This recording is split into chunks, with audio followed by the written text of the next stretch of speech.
ஆப்ரேஷனே பண்ணாமல் ஒரு பெயினுக்கு ட்ரீட்மெண்ட் கொடுக்க முடியும்னு சொல்லிட்டு மக்கள் நிறைய பேருக்கு ஒரு அவேர்னஸே இல்லாமல் இருக்காங்க. பெயின் மேனேஜ்மெண்ட்டுங்கிறது ஒரு newer branch of medicine. Operation இல்லாமல் எந்த பகுதியில் வலி இருக்கோ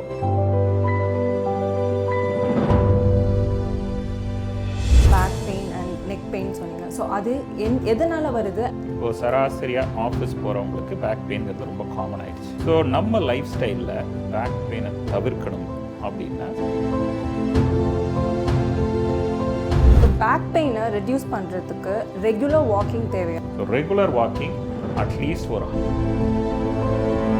ரொம்ப நடந்தோம்னா முட்டி தேஞ்சு போயிடுங்கிற கான்செப்ட் வந்து ஸ்பைன் ப்ரொலாப்ஸ் அப்படின்ற ஒரு டேர்ம் எங்களுக்கு கொஞ்சம் எக்ஸ்பிளைன் பண்ணுறீங்களா? இந்த ஒரு எலும்பு கொண்டதில் ஒரு ஷாக் அப்சார்பர் மாதிரி இருக்கிறதா நீங்கள் கேட்குற டிஸ்க். இது வரைக்கும் மாத்திரைகள், பேசிக் ட்ரீட்மெண்ட், ஃபிசியோதெரப்பி, அறுவை சிகிச்சைன்னு இருந்ததை இப்போது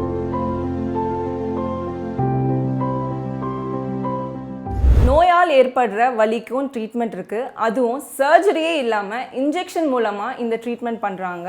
இந்த ட்ரீட்மெண்ட் எப்படி போகுது அண்ட் இதோட ப்ராசஸ் என்னன்னு சொல்லிட்டு spine and pain specialist doctor Karthik Natarajan கிட்டே கேட்டு தெரிஞ்சுக்கலாம் வாங்க. வணக்கம் சார். வணக்கம். ஆப்ரேஷனே பண்ணாமல் ஒரு பெயினுக்கு ட்ரீட்மெண்ட் கொடுக்க முடியும்னு சொல்லிட்டு மக்கள் நிறைய பேருக்கு ஒரு அவேர்னஸே இல்லாமல் இருக்காங்க. அதாவது ஒரு பெயின் மேனேஜ்மெண்ட் ட்ரீட்மெண்ட்னு சொல்லிட்டு இன்னும் யாருக்கும் தெரியாது. ஸோ அதை பற்றி நீங்கள் கொஞ்சம் சொல்லுங்கள். வலி மருத்துவம், அதாவது பெயின் மேனேஜ்மெண்ட் அப்படிங்கிறது உடம்பில் எந்த பகுதியில் வலி இருந்தாலும் அதை சரி செய்கிற மாதிரி ஒரு பிரான்ச் ஆஃப் மெடிசன்.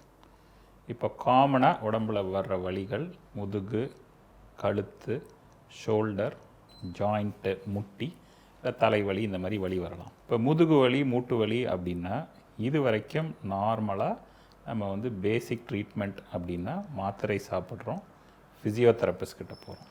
இது பேசிக் ட்ரீட்மெண்ட். இதே ரொம்ப அட்வான்ஸ்டாக இருக்குது அப்படின்னா அறுவை சிகிச்சை, ஆப்ரேஷன் அப்படிங்கிறது பண்ணுறோம். சம்டைம்ஸ் முற்றி மாற்று அறுவை சிகிச்சை, ஸ்பைன் சர்ஜரி அப்படிங்கிறது பண்ணுறோம். இப்போது இந்த பெயின் மேனேஜ்மெண்ட்டுங்கிறது ஒரு நியூவர் பிரான்ச் ஆஃப் மெடிசன் வேர் இந்த பேசிக் ட்ரீட்மெண்ட், அதாவது மாத்திரை, ஃபிசியோதெரப்பி சரி ஆகாத பேஷண்ட்ஸுக்கு ஆப்ரேஷன் இல்லாமல் எந்த பகுதியில் வலி இருக்கோ அங்கே ஊசி போட்டு வலியை சரி செய்கிறது தான் பெயின் மேனேஜ்மெண்ட்டுங்கிறது. ஸோ இது it's a newer branch of medicine where எந்த பகுதியில் வலி இருக்கோ, இப்போ முட்டி, முதுகு, கழுத்து, இடுப்பு எங்கே வலி இருக்கோ அங்கே ஊசி போட்டு சரி பண்ணுறது தான் பெயின் மேனேஜ்மெண்ட்டுங்கிறது. இப்போ பேக் பெயின்னு நீங்கள் சொன்னீங்க, back pain and neck pain சொன்னீங்க. ஸோ அது எதனால் வருது அண்ட் என்ன மாதிரியான லைஃப் ஸ்டைல் மக்கள் ஃபாலோ பண்ணணும்? சரி, இப்போது சராசரியாக ஆஃபீஸ் போகிற நார்மல் மக்கள் அவங்களுக்கு இப்போ பேக் பெயின் ரொம்ப காமன் ஆயிடுச்சு. இப்போது நம்ம ப்ரீவியஸ் ஜெனரேஷனை பார்த்திங்கன்னா அவங்கெல்லாம் கடுமையாக வேலை செஞ்சுட்டு இருந்தாங்க, வயலில் வேலை செஞ்சாங்க. ஸோ தேவர் நம்மளோட கம்பேர் பண்ணும்போது ஒல்லியாக இருந்தாங்க. ஸோ அவங்களுடைய ஒர்க் ஸ்டைல் வாஸ் டிஃப்ரெண்ட். நம்ம we are more sedentary. So அதனால் நம்ம weight compare to our previous generations நம்ம வெயிட் ஜாஸ்தி. ஸோ இப்போது சராசரியாக ஆஃபீஸ் போகிறவங்களுக்கு பேக் பெயின்ங்கிறது ரொம்ப காமன் ஆகிடுச்சு. ஸோ நம்ம லைஃப் ஸ்டைலில் பேக் பெயினை தவிர்க்கணும் அப்படின்னா சில லைஃப் ஸ்டைல் சேஞ்சஸ், ஹெல்த்தி ஸ்பைனை பார்த்துக்கிறதுக்கு சில லைஃப் ஸ்டைல் சேஞ்சஸ் இருக்குது. ஃபஸ்ட்டு திங், இப்போது குனிஞ்சு ஏதாவது எடை தூக்கணும் அப்படின்னா இது பேக் பெயின் பேஷண்ட்ஸுக்கு குனிஞ்சு எடை தூக்கணும் அப்படின்னா இடுப்பை குனிஞ்சு தூக்காமல் முதுகை நேராக வச்சுட்டு முட்டியை மடக்கி உட்காந்து எடையை தூக்க சொல்கிறோம். அதாவது instead of bending the back, முதுகை நேராக வச்சுட்டு முட்டியை மடக்கி உட்காந்து ஸ்குவாட் பண்ணிவிட்டு எடையை தூக்கிட்டு எந்திரிக்க சொல்கிறோம். ஒன்று. செகண்டு, இப்போ நார்மலாக நம்ம ஆஃபீஸ் போகும்போது 2 வீலர், ஆட்டோ, ஷேர் ஆட்டோ இந்த மாதிரி போகிறோம். நான் சம்டைம்ஸ் ரோடு சரியில்லை, ரொம்ப குண்டும் குழியுமாக இருக்குது அப்படின்னா முதுகு வலி பேஷண்ட்ஸு இந்த ஸ்பீட் பிரேக்கர் குழியிலெல்லாம் வேகமாக போகும்போது ஸ்பைன், கழுத்து, இடுப்பு டேமேஜ் ஆகிறதுக்கு பாசிபிலிட்டி இருக்குது. ஸோ இந்த மாதிரி முதுகு வலி பேஷண்ட்ஸ் ஸ்பீட் பிரேக்கர் குழியில் கொஞ்சம் பார்த்து போகணும். இன் பிரின்சிபல் நடந்து போகிறது, கார், பஸ், ட்ரெயினில் போகிறது is safer compare to 2 wheeler, auto, share auto இந்த மாதிரி போகிறது. மூணாவது, அவங்க வீட்டில் பெட்டு, மேட்ரஸ். ஸோ முதுகு வலி பேஷண்ட்ஸுக்கு பெட் ரொம்ப சாஃப்டாக இருக்கிறது நல்ல ஐடியா கிடையாது. ஸோ முடிஞ்ச அளவுக்கு கொஞ்சம் ஃபர்ம் பெட் மேட்ரஸ் சஜஸ்ட் பண்ணுறோம். ஒரு மீடியம் சைஸ் பில்லோ. ஸோ நம்ம வந்து நார்மலாக நம்ம பெட்டில் படுக்கும்போது கம்ஃபர்டபுளாகவும் இருக்கணும். அட் த சேம் டைம் இடுப்பு வந்து உள்ளே சிங்க் ஆகக்கூடாது அப்படிங்கிறது ஒரு it be a nice thing. 4வது, இப்போது நம்ம டே டு டே ஆக்டிவிட்டீஸில் பேக் பெயினை ப்ரிவெண்ட் பண்ணுறது, அதாவது லைஃப் ஸ்டைல் சேஞ்சஸில் வந்து காமன் திங் இஸ் இப்போ வந்து நிறைய பேர் ஒர்க் ஃப்ரம் ஹோம் அப்படின்னு இருக்காங்க. ஸோ ஒர்க் ஃப்ரம் ஹோமில் வந்து 6 hours 7 hours 8 hours கம்ப்யூட்டர் முன்னாலேயே வீட்டில் உட்காந்துருக்கிற மாதிரி இருக்குது. This is been exaggerated because of the lockdown. So இந்த மாதிரி ஆளுங்களுக்கு ஹெல்த்தியாக பேக்கை பார்த்துக்கணும் அப்படின்னா we encourage them to have a basic table, ஒரு சேர். இப்போ நம்ம சேரில் உட்காரும்போது கொஞ்சம் பேக் சப்போர்ட் இருக்கிறது நல்ல விஷயம். நம்ம கீழ் முதுகு வந்து நம்ம சேருடைய பேக் சப்போர்ட்டை டச் பண்ணிகிட்டே இருந்துச்சுன்னா நல்லாயிருக்கும். அதாவது நம்ம சேருடைய டிப்பில் உட்காந்து சாயாமல் ஸ்லவுச்சின்னு சொல்கிறோம்ல, அதை அவாய்ட் பண்ணிவிட்டு பின்னால் தள்ளி நம்ம கீழ் இடுப்பு சேரை டச் பண்ணிகிட்டே இருந்துச்சுன்னா நல்லாயிருக்கும். நம்ம முன்னால் டேபிள், மானிட்டர், கீபோர்டு ஏதாவது இருக்குன்னா கரெக்ட் ஹைட் கரெக்ட் லெவலில் வச்சுக்கணும். ஒர்க் ஃப்ரம் ஹோம் ரொம்ப நேரம் உட்காந்துருக்குறோன்னா சேரில் ஆம்ரெஸ்ட் இருந்துச்சுன்னா நல்ல ஐடியா.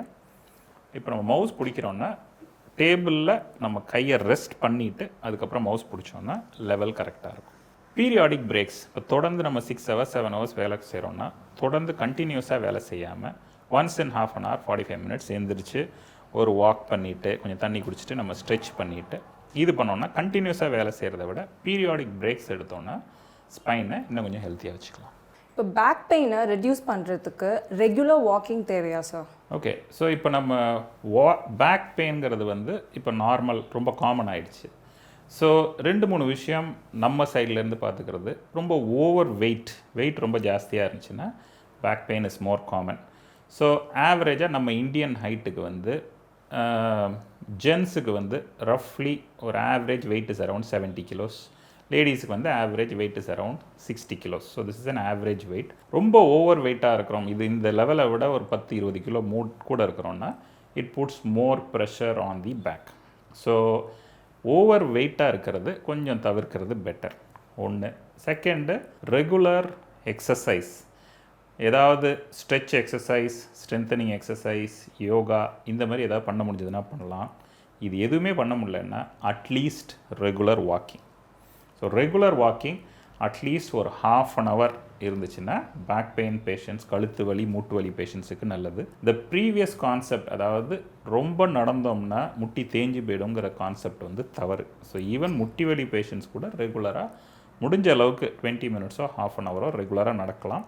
நடக்கும்போது சேஃபான இடம், அதாவது இப்போ கொரோனாலாம் இருக்கிறதுனால தனியான இடம், இல்லை மொட்டை மாடி, இல்லை உங்கள் காம்பவுண்டுக்குள்ளே வீட்டுக்கு வெளியில் ஏதாவது சேஃபான இடம் இருக்குன்னா அங்கே நடக்கலாம்.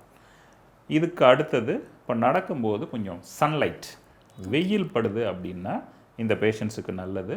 சன்லைட் எக்ஸ்போஷர் வந்து விட்டமின் டிங்கிறது ரொம்ப முக்கியம், especially for ladies post menopause. இந்த ஆஸ்டியோபரோசிஸ் அப்படிங்கிறது ரொம்ப காமன் ஆயிடுச்சு. So regular walking with sunlight exposure would be a good idea. அடுத்த விஷயம், இப்போது ஸ்மோக்கிங் பண்ணுறவங்க, ஸ்மோக்கிங்கும் பேக் பெயினும், smoking can aggravate back pain. So அதனால் ஸ்மோக்கிங் பண்ணுறவங்க ஸ்மோக்கிங்கை நிறுத்தணுன்னா பேக் பெயினுக்கு பெட்டராக இருக்கும். And last thing, in terms of food, so ஃபுட்டில் வந்து காய்கறிகள், கீரை, கேரட்டு, ஃப்ரூட்ஸு, இதெல்லாம் ஹெல்த்தி ஃப்ரூட்ஸ், விட்டமின்ஸ் இதெல்லாம் சேர்த்துக்கும் போது பேக் ஸ்ட்ராங் ஆகுது. கால்சியம்க்குன்னு பார்த்தோம்னா பால், தயிர், இந்த மாதிரி ஐட்டங்கள் சேர்த்துக்கும் போது கால்சியம் இன்டேக் கூட போகுது. ஸோ கால்சியம் இன்டேக், காய்கறிகள், vitamins, sunlight, adequate amount of water. So at least ஒரு 8 large glasses of water. So நம்ம சாப்பிட்டதுக்கப்புறம் ஒரு கிளாஸ் குடிக்கிறத தவிர ஒரு நாளைக்கு அட்லீஸ்ட் ஒரு பெரிய கிளாஸ் ஒரு 8 கிளாஸ் குடிக்கணும். ஸோ டோட்டல் ஆவரேஜ் இன்டேக் ஒரு 2 to 2.5 liters இருந்துச்சுன்னா உடம்புக்கு நல்லது. ஸ்பைன் ப்ரொலாப்ஸ் அப்படின்ற ஒரு டேர்ம் எங்களுக்கு கொஞ்சம் எக்ஸ்பிளைன் பண்ணுறீங்களா? இப்போது முதுகு வலி, கழுத்து வலி அப்படிங்கிறது ரொம்ப காமன். ஸோ இப்போ முதுகில் வந்து சம்டைம்ஸ் இந்த டிஸ்க் ப்ரொலாப்ஸ் அப்படின்னு ஒரு காமன் டெர்மினாலஜி இருக்குது. ஸோ இந்த டிஸ்க் ப்ரொலாப்ஸ் அப்படிங்கிறது நிறைய பேருக்கு இருக்கும். யூஸ்வலாக இவங்களெல்லாம் கேட்டால் அந்த L4, L5, L5S1 disk prolapse, இது வந்து காமன் லெவல். ஸோ இது ஏன் நடக்குது அப்படின்னா, இப்போது மொத்தம் ஸ்பைனில் வந்து முதுகு தண்டில் சுமாராக ஒரு 30 எலும்பு இருக்குது. 30 எலும்பும் இந்த மாதிரி வரிசையாக டப்பாவாக இருக்குது. ஒரு எலும்புக்கும் நடுவில் ஒரு ஷாக் அப்சார்பர், அதாவது ஒரு குஷன் மாதிரி ஒன்று இருக்குது. நவ் இந்த குஷனுடைய பர்பஸ் வந்து நம்ம வந்து வேகமாக நடக்கும்போது, ஜம்ப் பண்ணும்போது, கீழே குதிக்கும்போது it acts like a cushion. So இந்த ஒரு எலும்புக்கும் நடுவில் ஒரு ஷாக் அப்சார்பர் மாதிரி இருக்கிறது தான் நீங்கள் கேட்குற டிஸ்க் அப்படிங்கிறது. நவ் சம்டைம்ஸ் இப்போ நம்ம வேகமாக கீழே விழுந்துட்டோம், இல்லை நம்மளால் தூக்க முடியாத எடையை தூக்கிட்டோம், இல்லை நம்ம 2 வீலரில் போகும்போது ஒரு ஜர்க் ஆகிடுச்சு, இந்த மாதிரி ஏதாவது இன்சிடெண்ட்டில் இந்த டிஸ்க்குங்கிறது சம்டைம்ஸ் பிதுங்கி பின்னால் வந்துடும். ஸோ நார்மல் பொசிஷனில் இருக்கிற டிஸ்க்கு பிதுங்கி பின்னால் வந்துச்சுன்னா இது பேர் தான் டிஸ்க் ப்ரொலாப்ஸ். நான் இந்த டிஸ்க் ப்ரொலாப்ஸுங்கிறது one of the common causes of back pain. நான் இந்த டிஸ்க் ப்ரொலாப்ஸில் இந்த டிஸ்க்கு பிதுங்கி பின்னால் வந்துச்சுன்னா இந்த டிஸ்க்குக்கு பின்னால் இந்த ஸ்பைனல் கார்டு, இந்த நரம்பெல்லாம் இருக்குது. ஸோ இந்த நரம்பு வந்து வலது பக்கம் இடது பக்கம் 2 சைடு நரம்பு இருக்குது. நவ் யூஸ்வலாக காமனாக இந்த டிஸ்க் ப்ரொலாப்ஸுங்கிறது நம்ம கீழ் இடுப்பில் வரும், லம்பார்னு சொல்லுவோம். இந்த L4 L5ங்கிறது L ஸ்டாண்ட்ஸ் ஃபார் லம்பார். லம்பாருங்கிறது இடுப்பு பகுதி. இந்த இடுப்பு பகுதியில் வர்ற நரம்பு வந்து இடுப்புலேருந்து கால் வரைக்கும் போகிற நரம்பு. ஸோ இந்த டிஸ்க் வந்து பிதுங்கி பின்னால் வந்துச்சுன்னா காலுக்கு போகிற நரம்பு நசுங்கிடும். ஸோ இந்த நரம்பு எங்கெங்கெல்லாம் போதோ அங்கேயெல்லாம் பேஷண்ட்டுக்கு வலி இருக்கும். ஸோ நீங்கள் கேட்ட டிஸ்க் ப்ரொலாப்ஸ் பேஷண்ட்ஸுக்கு வலி வந்து கீழ் முதுகு இல்லை இடுப்பில் இருக்கும், அப்படியே வலி வந்து காலுக்கு ரேடியேட் ஆகும். So back pain radiating to the லெக்கை தான் நம்ம வந்து ஷியாட்டிகா அப்படின்னு சொல்கிறோம். ஷியாட்டிக்காங்கிறது ரொம்ப காமன். நிறைய பேக் பெயின் பேஷண்ட்ஸை கேட்டிங்கன்னா கால் வலியும் இருக்குது, கால் மரத்து போயிடுச்சு அப்படிம்பாங்க. ஸோ இந்த நரம்பு வந்து இடுப்பில் நசுங்கிருச்சு அப்படின்னா, நரம்பு நசுங்கும்போது வலி இருக்கலாம், கால் சில பேருக்கு விறுவிறுன்னு இருக்குது, ஷாக் அடிக்குது, அப்படி நரம்பு இழுக்கிற மாதிரி இருக்குது அப்படின்னு சொல்லலாம். சம்டைம்ஸ் வந்து கால் வந்து மரத்து போகலாம். ஸோ இதெல்லாம் various stages of disc prolapse. Sometimes வலி வந்து முதுகில் ஒண்டியும் இருக்கும், சம்டைம்ஸ் வலி வந்து பட்டக்ஸு, தொடைக்கு பின்னால், முட்டிக்கு பின்னால், காஃப் மசில், கால் விரல் வரைக்கும் வலி பரவும். ஸோ இதுதான் டிஸ்க் ப்ரொலாப்ஸ் அப்படிங்கிறது. ஸோ இந்த மாதிரி பேஷண்ட்ஸ் வரும்போது ஆஸ் அ டாக்டர் ஃபஸ்ட்டு வந்து கன்சர்வேட்டிவ் ட்ரீட்மெண்ட் வந்து நான் சொன்ன basic lifestyle changes, basic மாத்திரைகள், சம்டைம்ஸ் ஃபிசியோதெரப்பிலே வந்து lumbar spine stretch and strengthening எக்ஸசைசஸ்னு கொஞ்சம் இருக்குது. ஸோ ஃபிசியோதெரபிஸ்ட் வந்து பேஷண்ட்டோட உட்காந்து இந்த எக்ஸசைஸ் எப்படி பண்ணணும் அப்படின்னு சொல்லித்தராங்க. ஸோ இதெல்லாம் வந்து பேசிக் ட்ரீட்மெண்ட். இந்த பேசிக் ட்ரீட்மெண்ட்டில் இந்த டிஸ்க் ப்ரொலாப்ஸில் பேஷண்ட்டுக்கு சரி ஆகலை அப்படின்னா இந்த டிஸ்க் ப்ரொலாப்ஸ் இருக்கா, உண்மையிலேயே இது எவ்வளோ தூரம் இருக்குது அப்படின்னு டாக்டர் கண்டுபிடிக்கணும். ஸோ இதை பார்க்குறதுக்கு இந்த முதுகு வலி பேஷண்ட்ஸுக்கு சம்டைம்ஸ் டாக்டர், உங்களுடைய வலி நிவாரண மருத்துவர் வந்து எம்ஆர்ஐ, ஸோ எம்ஆர்ஐ ஸ்கேன் வந்து உங்களை பண்ண சொல்லலாம். ஸோ எம்ஆர்ஐ ஸ்கேனில் சில பேஷண்ட்ஸுக்கு, இந்த முதுகு வலி பேஷண்ட்ஸுக்கு காமனாக இந்த L4 L5 L5S1 டிஸ்க் ப்ரொலாப்ஸுங்கிறது ரொம்ப காமன் கண்டிஷன். இது இருந்துச்சு அப்படின்னா இந்த பேசிக் ட்ரீட்மெண்ட், அதாவது லைஃப் ஸ்டைல் சேஞ்சஸ், மாத்திரைகள், பேக் ஸ்ட்ரென்தனிங் எக்ஸசைஸில் சரியாக போகிற பேஷண்ட்ஸ் ஒரு பாதி பேஷண்ட் சரியாக போயிடுவாங்க. இந்த பேஷண்ட்ஸுக்கு வந்து இது வரைக்கும் இந்த சரியாக போன பேஷண்ட்ஸ் ஓகே, சரியாக போகாத பேஷண்ட்ஸுக்கு ஸ்பைனில் வந்து சர்ஜரி பண்ணுவோம். ஸோ ஸ்பைனில் போய் இந்த டிஸ்க் வந்து வெளியில் பிதுங்கி வந்திருக்கிறத போய் உள்ளே போய் கட் பண்ணி எடுக்கிறதும், இதுதான் ஸ்பைன் சர்ஜரி அப்படிங்கிறது. இப்போ வந்து இந்த முதுகு வலி காலுக்கு ரேடியேட் ஆகுது, அதாவது இந்த டிஸ்க் ப்ரொலாப்ஸ் காசிங் ஷியாட்டிகா, இந்த மாதிரி பேஷண்ட்ஸுக்கு வெளியிலேருந்து இந்த நரம்பு எங்கே நசுங்கியிருக்கோ அதை வந்து ஒரு ஊசி போட்டு இந்த நரம்பை ரிலீஸ் பண்ணிவிட முடியும்.